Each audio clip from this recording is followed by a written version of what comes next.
Partial antagonist, partial agonist is the compound that act an agonist and produce biological effect, but the effect is not as great as one would get with the full agonist. That's why they are called a partial agonist. For example, the partial and so meaning that partial agonist induce weaker effect, means it has a weaker binding, right, or weaker by effect of this type of molecule. So the receptor may responsible for example, the receptor is responsible for opening of the ion channel. The normal chemical messenger cause an induced fit which results in the ion channel fully open. A partial what the partially agonist what the partially agonist how the partially agonist works is, however, it bind to the receptor and cause less significant induced fit, which result only slightly distortion. Yeah, this is partial agonist, right? If partially distortion will occur, right? As a result of this one, as a result of this partial distortion, ion channel is only partially open like this. So that's how this is it. This is called the partial agonist, right? So it bind with it has the you can see elongated hydrophobic part. This one, but is ionic part which interact with the carboxylate, and then this gateway which is responsible for ion channel is somehow not fully open, right? This is the partial opening, right? In the in the case of the in the case of the partial agonist.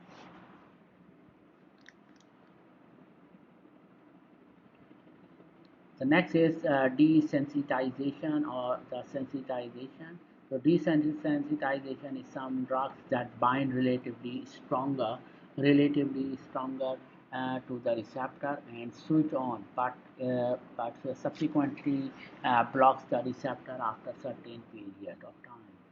These are uh, that they acting as agonists and then converted into the antagonist. The mechanism is somehow not clear, but according to the some of the literature, the prolonged binding of this agonist, the prolonged binding of this agonist to the receptor results in the phosphorylation of the hydroxyl group of phenolic group in the receptor. So uh, as a result of this phosphorylation, uh, the receptor it alter the shape of the receptor, right? And then inactivate the conformation despite the binding site being occupied, right? So as a result of the phosphorylation, um, the shape of this receptor will be altered. Sensitization can or occur when the antagonist is bound to the receptor for a long period of time, right? So the cell synthesize more receptor to counter the antagonist effect, right? So as a result of this desensitizer, right, phosphorylation will occur, and this phosphorylation cause the receptor to alter shape of inactive conformation despite the binding site being open occupied. Now we move to the third drug target, which is the nucleic acid. So nucleic acid, there are several type of the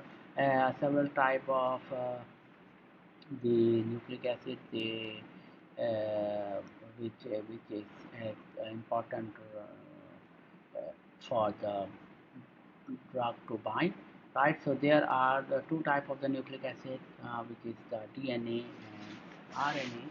So the DNA, the structure of the DNA, just like protein, DNA also has the primary, secondary, and tertiary structures, right? So the primary structure of DNA is, you can see this is the base pairs, and then this is the sugars, and these are the phosphates, right? So secondary structure is double helical structure DNA like this, right? So they are bind the via the hydrogen bonding, this base pair, right? And this is the example of topoisomerase to catalyze the cross over the DNA string. This is the example of the secondary structure of DNA. Um, this one is the tertiary structure of the DNA. The structure of the RNA is there are three main types of the RNA with different cellular function: messenger RNA, transfer RNA, and ribosomal RNA. So nucleic acid as a drug target, although the protein are the important for the majority of the clinical use drugs, there are many important drugs which targeted the nucleic acid, especially in the area of antibacterial and anti-cancer therapy.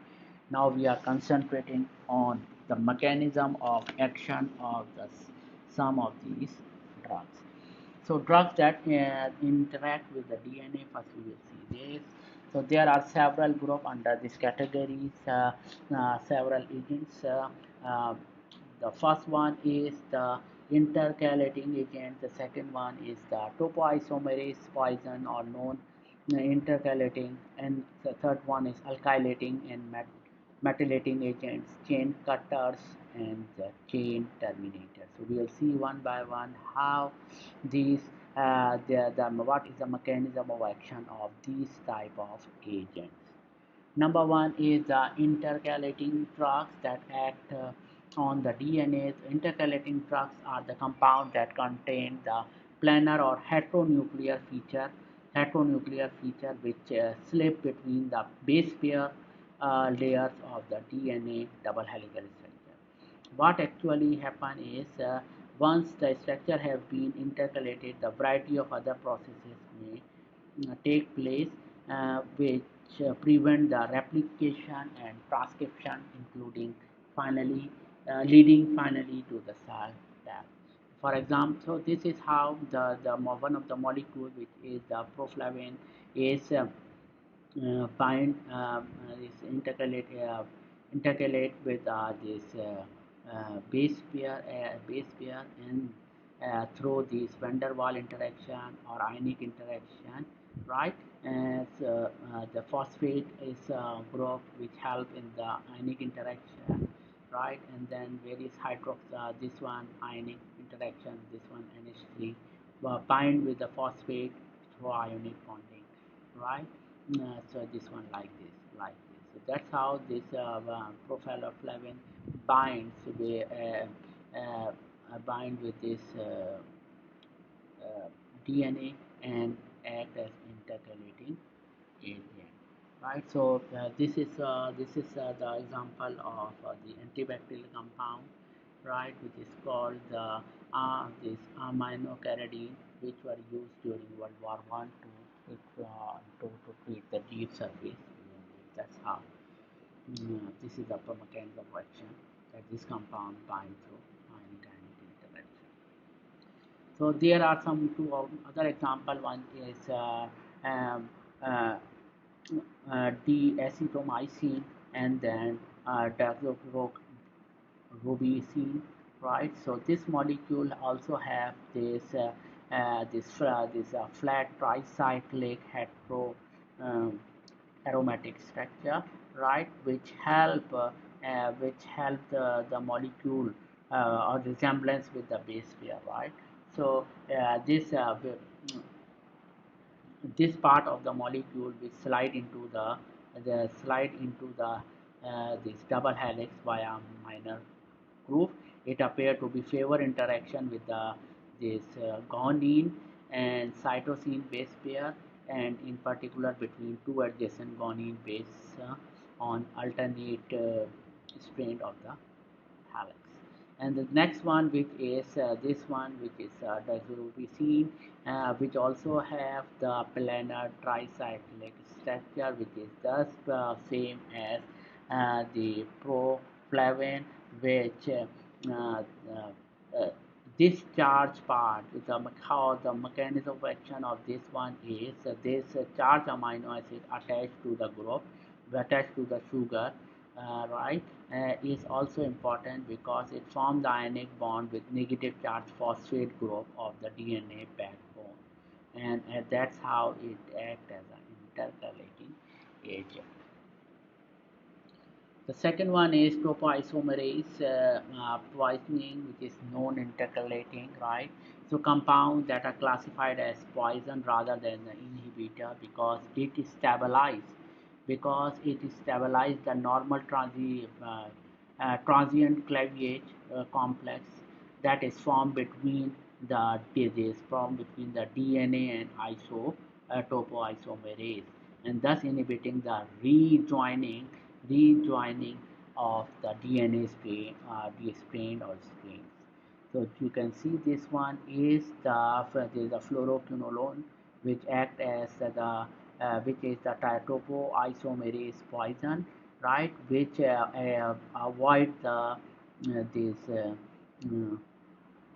which avoid the rejoining of the DNA strain. So this is how you can see this binding to the DNA. This molecule is fluoroquinolone, right? So this part is binding to the enzyme. This one part is binding with the enzyme, which is the topoisomerase, and this one is bind with the DNA. That's how it bind with and then avoid the or inhibit the rejoining of the DNA strain. Right. So these are some of the examples of the other this topoisomerase poison. For example, this podophyllitoxin, right, and then camptothecin, the natural product extracted from the Chinese bushes, right, antibacterial agents, which is quinolone, right, the synthetic agent which inhibit the replication of this transcription of the bacterial DNA by this stabilizing the complex formed between DNA and bacterial isomerase. This is how the mechanism will occur, right? This is the compound, right? The one part of the compound which is bind with the enzyme, the second part of the compound, outer part of the compound which bind with the enzyme, inner part of the molecule which is bind with the DNA. That's how it uh, inhibit the rejoining of the DNA string. The third one is the alkylating and this methylating agent, which is very important uh, uh, group of agent that contain the highly electrophilic compound, right? They are the electrophilic group, right? So they are the highly electrophilic compound that react with nucleophile to form the stronger covalent bond. So there are several nucleophilic groups in the nucleic acid, right? For example, there are the bases base pairs, right? Base of the DNA, which which can which can react with the electrophile, right? And uh, particularly the N7 colony. So these are all are the nucleophilic groups which are present on the nucleic acid basis of the DNA, right? And this is how the ordinary normal. This one is the normal base pairing, right? Normal base pairing, and this one is the abnormal base pairing. For example, so this is alkylating agent, right? So once this alkylating agent alkylated the guanine, and it formed this type of abnormal base pairing. So there are several alkylating agents. One is the nitrogen mustards, nitrosourea, and busulfan, and cisplatin, dacarbazepine, and procarbazine, and mycin. So we will see one by one what's the mechanism, how the alkylated the basis of the DNA. So number one is this one is this nitrogen uh, mustard. So for example, this molecule is chlormethane, right? So this chloromethane, the lone pair of chloromethane will attack here, and then chloride will be out. It form the this aziridine ion, right? So this aziridine ion is a powerful electrophile. So the nucleophile or this or the guanine from the DNA base pair, right? So if this lone pair of lone pair will be attacked here, right? And then after this it will be attached with the guanine, right? And then this lone pair will attack again at the CH2, chloride will be out, and then the second azidinium ion will form, and then the other guanine will be attacked on this iridium ion, and then form the alkylated bond, covalent bond, one covalent bond in this one, covalent bond between the guanine and the chloromethane, and the second one this guanine with chloromethane, and this how the alkylation of DNA by the chloromethane occur, right? So activation is this iridium ion, which is a strong electrophile. How the nitrosourea compound act as alkylating agent. So these are the anti-cancer agents. For example, this lumestine and carmustine, which is discovered in 1960. There are the chloroethyl nitrosourea, right? Uh, these compound act as this alkylating agent, and also the carbamylation. These are the nitrosourea, which act as a alkylating agent. What's the mechanism is? The mechanism is this is the compound. For example, this one is the compound. This one lomustine, right? So this one is the R, right? And so this is the nucleophile hydroxylated group. Extract the proton from here, and this bond will be shifted here, and this part of the this part of the chain will be out as a isocyanate, and this one is a nitroso, right? And then as after this nitroso, this uh, will be released in the form of nitrogen and hydroxyl, and this will be there will be form of the alkylating agent, and then this alkylating agent act as strong electrophile. DNA will lone pair of this guanine will attack, or DNA base pair will be attacked here, and then it form will be alkylated. And then after the second this base pair will be attacked here, chloride will be out, and this is how the alkylation will be occur at DNA side, right? Here the alkylation of DNA will occur. So in alkylation by nitrosourea in the guanine will be occur here in case of this so like this. So as a result you can see this how the alkylation occur by the nitrosourea. So busulfan, right, which is anti-cancer agent, caused the intestine cross link between the guanine units. The phosphate group are the good living group. So this one is the phosphate, which can act as a good living group and play a similar role as the chlorine in the nitro, or this nitrogen may start occur right here, right? So this is the busulfan, this one is the guanine lone pair will attack here, and sulfate will be act as good living group sulfonates, right? And this is how the one part of the one guanine will be alkylated, the second will be leuconine will be attacked here, and then this sulfonate group will be out, and as a result of this the two sides of the DNA will be alkylated. So this is called the cross-linking mechanism involved. This is how they are alkylated. In case of the cisplatin, which acts as alkylating agent, actually this acts as a methylating agent.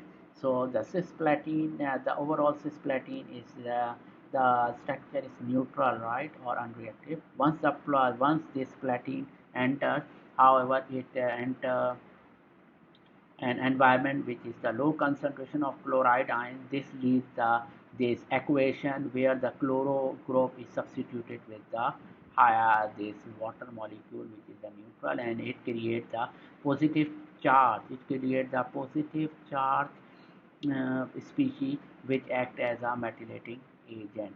So this binds strongly with the DNA, and this they strongly bind with the DNA, forming covalent bonds with the platinum.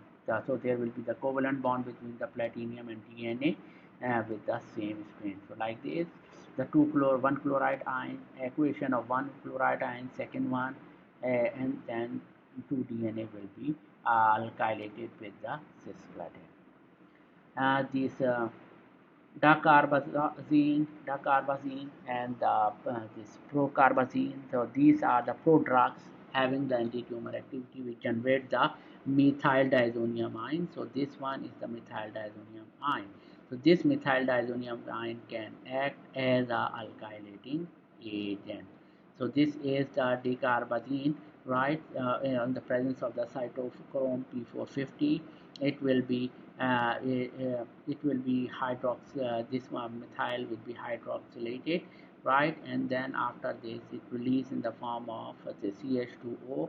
It form the mm, dinitrogen component, and after this it forms the this 5 amino imidazole 4 carbamide, right? And then this is the diazonium ion. So this is the diazonium ion formed from here, and this diazonium ion is actually the alkylating agent, right? It forms the generates the methyl carbocation, and this methyl carbocation will be attacked by the nucleophile of the guanine of the DNA base pair, and as a result the DNA will be alkylated.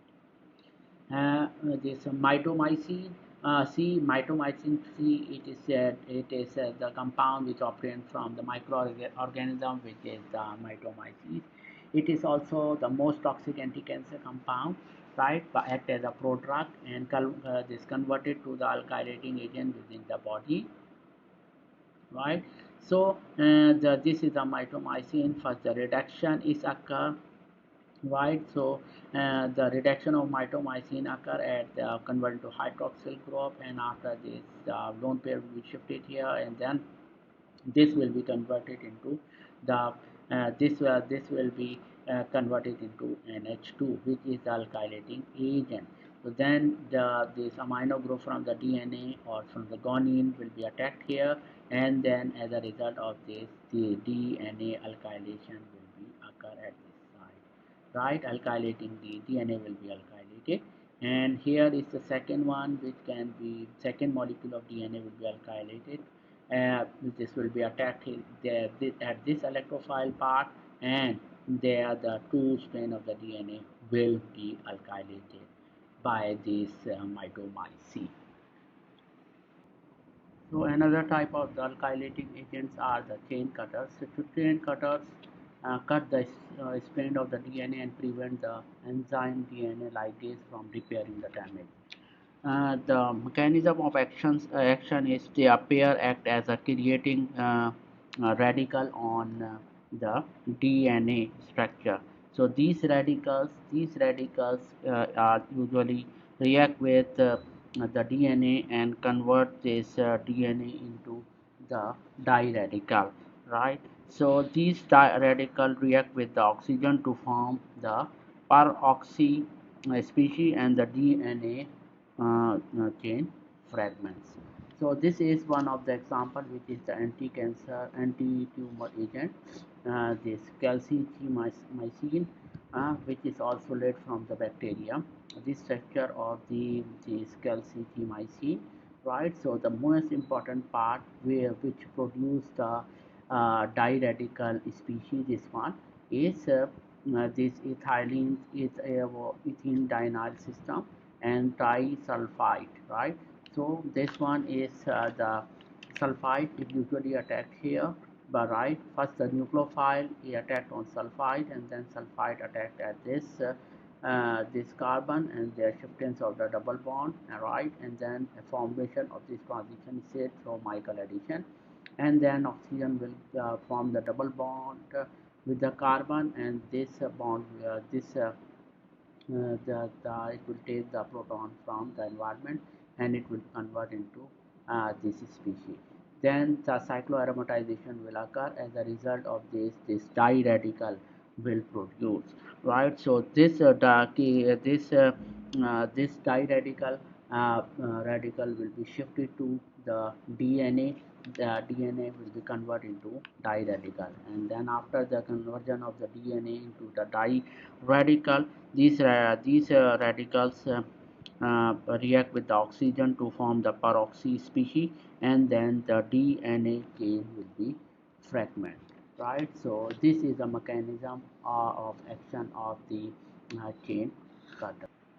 Chain terminator. So the chain terminators are these drugs that act as a false substrate, right, which incorporate into the growing chain during the replications. Once they have added, the chain can no longer be extended and chain growth is terminated.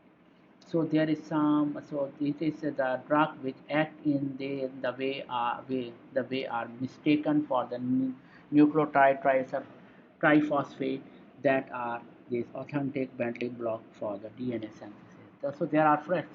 Yes, the chain terminator should have the three conditions. Number one is they can be recognized by the DNA template by interacting with nucleic acid, and they have the triphosphate group which undergoes same catalyzed reaction as the building block, and their section must be make it impossible for any further building blocks of to add it. For example, this is the example which is this acyclovir, which is very important antiviral agent. It is it is the same structure as the nucleic acid base pair have, right? And then it doesn't have the sugar moiety, but this is easily converted into the triphosphate when it is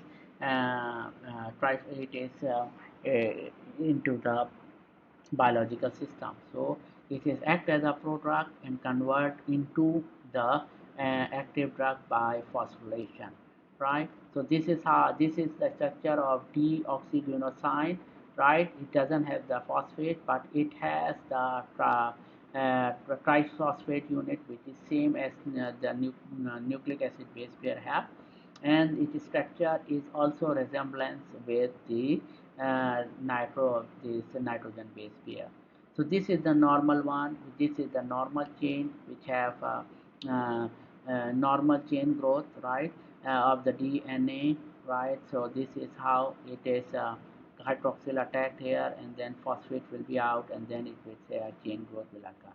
But in the case of the chain termination, so this is how the drug which is containing the phosphate group, right? But this drug have different functional group as this the nucleic acid have, right? So once this hydroxyl will attack here, phosphate will be out and drug will be bind with the DNA and chain will be terminated. This is how this drug act in this way as mistakenly for the nucleotide triphosphate that are authentic for the building block for the DNA synthesis. This is the mechanism of the chain terminator. Some agent that act on RNA. There's large number of the clinical important antibacterial agent which prevent the protein synthesis in bacterial cells by binding to the ribosome and inhibit the translation process. So there are some important class of the compound which have the different stages at different stages at which the bacterial agent inhibit. So this is this oxolidone, right, which bind to 50S subunits which act at this level, and this chloramphenicol which blocks the peptide chain transfer here, and then this macrolide which blocks the translocation at this level. So there is another therapy which is called the antisense therapy, in which there is a use of these oligonucleotide to block the code message carried out by the messenger RNA. This approach is called antisense therapy and great potential. So this is the transcription, this messenger RNA, and this there is by using the oligonucleotides, right? So they block the message of the messenger RNA, as there will be no translation will occur, no synthesis of the protein. So these antisense oligonucleotide are the potential antiviral and anti-cancer agent, as they provide capable of preventing the biosynthesis of protein and have fewer side effects than the current drug use. Now we come to the miscellaneous drug agents, which is the most common one we have already discussed, which is the enzyme, receptors, and nucleic acid. Now we shall look the other important drug target, which are the transport protein as drug target, structural protein as drug target, biosynthetic building blocks, biosynthetic processes, protein-protein interaction, lipids as a drug targets, and carbohydrate as a drug target.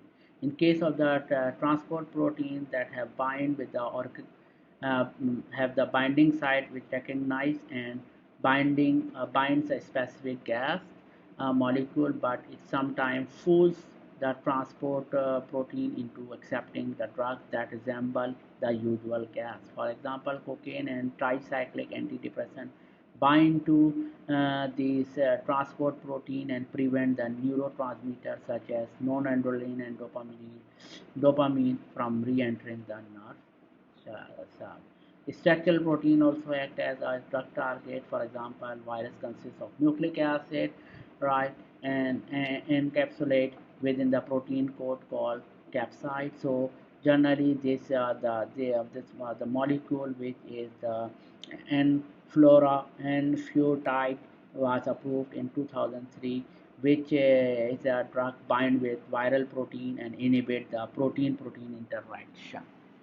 Tubulin as a drug target, which is the drug that target a tubulin, have been found useful for anti-cancer and anti-inflammatory agent. The colchicine and vancalcaloid, vincristine and vinblastine is bind to tubulin to prevent the polymerization and useful anti-cancer agent. Biosynthetic building blocks as a drug targets. Antibacterial agent, which is vancomycin, is rather unique in that it is the biosynthetic building block. Vancomycin caps the building block and prevents it incorporate into the bacterial cell wall. So biosynthetic process as a drug target, chain terminator. For example, this antiviral agent, which is puromycin, is antibiotic which terminate the growth of the protein chain during translation. Right. So this comparison of the puromycin and amino acyl this transfer RNA. So this is how you can see this one. This puromycin will be attacked at the peptide chain, and then this transfer of the peptide to the promycin will be occur, and as a result of this, the biosynthetic process is mimic the growth of protein chain.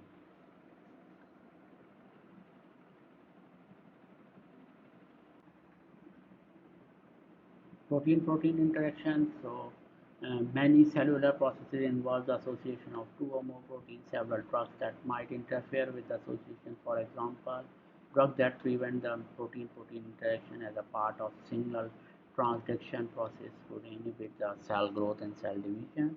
Right? Hence, they are the useful anti-cancer agents. So one way to inhibit the protein-protein interaction is to use antibodies. Such drugs are called the protein-protein binding inhibitor. For example, these compounds, daclizumab, and the this SEG map, which are the antibodies, right, which inhibit which act as a protein binding binding inhibitor. Lipid as a drug target, the number of the drugs that interact with the lipid relatively small, and generally they all act in the same way by disrupting the lipid structure on the cell membrane. General anesthetic work by interacting with the lipids of the cell membrane and alter the structure and conducting properties of the membrane. Anti-cancer agent, for example, uh, cephalostatin 1, which is thought to expand the phospholipid bilayer, and daptomycin is antibiotics that interrupt the multiple function of the bacterial cell membrane. Carbohydrate as a target, two main roles of the carbohydrate in the cell is uh, were the main role of the carbohydrate in the cell were the energy storage, which is the this glycogen or structure. It is now known the carbohydrate has an important role to play in various cellular processes such as cell recognition and cell regulation and cell growth. Various diseases stated are associated with these cellular processes. The cyclodextrin have extensively studied as a mean of the drug delivery for hydrophobic drugs. So, uh, moreover, a novel application has recently been approved for the cyclodextrin, which is the sugammadex, which acts as a scavenger of the neuromuscular blocking agent, which is the rocuronium and vicuronium. This is the structure of this sugammadex, and this is the structure of rocuronium, which is the neuromuscular blocking agent. So the mechanism of action is this one is the hydroxyl, all the carboxylate group of the uh, sugammadex, right, which is all are the negative charge, which helps to repel these carboxylate from each other, which help this chain away from each other. And then this rocuronium is have can easily this captured by the sugar attacks, right, like this, and as a result of this sugar attacks act as a scavenger for the neuromuscular blocking agent. So another reason behind this Sagamedex, which is the carbohydrate act as a drug target, is these carboxylate groups on the chain situated on the rim of this cyclodextrin are all negative charge. So the because of this negative charge, there is electrostatic repulsion between the carboxylate group, which keeps all the chain apart from each other, right? So this in turn prevent any of the chain sealing of the entrance of the cyclodextrin cavity. Therefore, there is nothing to prevent rocorium to enter the cyclodextrin cavity. So the length of the chain, this one, the length of the chain is also important in ensuring the two type of the interaction can be uh, occur. A strong ionic interaction, this one, there is strong ionic interaction between the carboxylate group of the sigmadex and the positive charge on the nitrogen of rocorium. So this is also the reason there is electrostatic interaction between the sugammadex carboxylate group and the rocorium positive charge, the electrostatic interaction. So that is one of the reasons that it allows the rocorium to put or to stay into the cavity. And there is a the second reason, important reason, which put this or uh, uh, this rhocorium into the cavity of the Sugammadex is the optimum hydrophobic interaction between the cyclodextrin and the rest of the rhocorium skeleton. So you can see the rhocorium has hydrophobic chains, and this one, the part which is away from the carboxylate, also the hydrophobic part. So it will help the rhocorium to stay into the cavity of Pseudomonax. So that is the reason these Pseudomonax act as a scavenger of these neuromuscular blockers.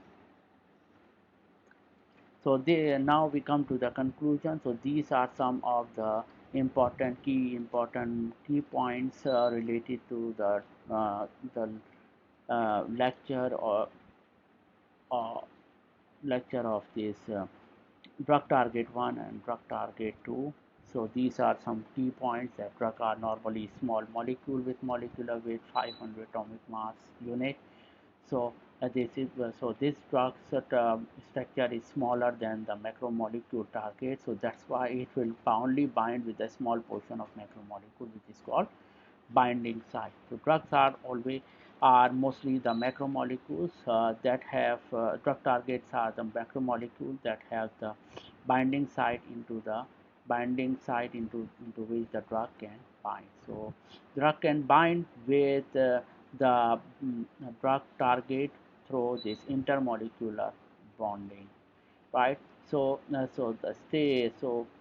steady through which we can see how the drug interact with the drug target is called, and then produce a pharmacological effect, whether agonist, antagonist, a blocking agent, that is called the pharmacodynamics.